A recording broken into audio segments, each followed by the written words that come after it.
Ki nongalam badkhot ke National People's Youth Front hak arpulai terberisau kila hiar syakash nong lapangam ban nyarap ot keba bat kinong rap kate keshnong.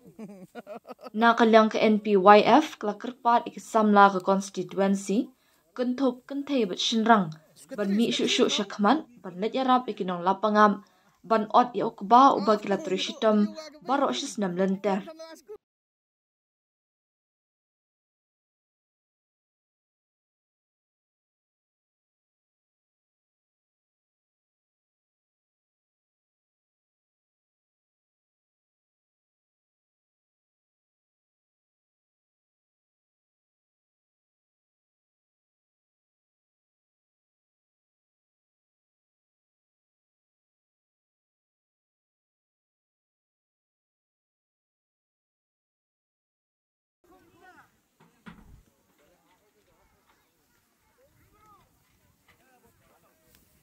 I nagaliang ke NPYF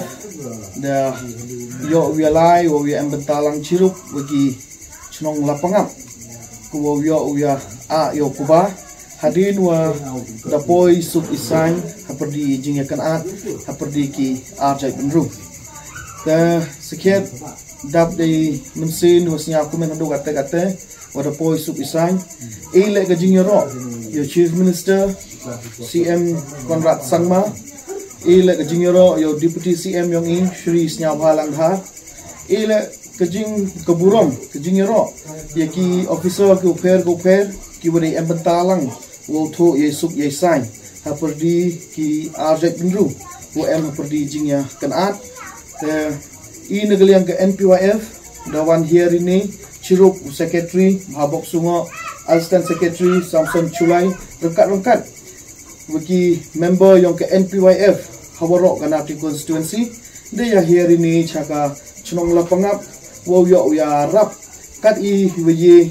nagakti yang i wo ya alang yo kuba wo pempoyung yo kuba yang ki payu para yang i ku em po ke chnong lapangap tengah sekiat kia mensin wo pait wa yo uyu wo kuba daman wo karya daman kuba wa darap slim iporo wa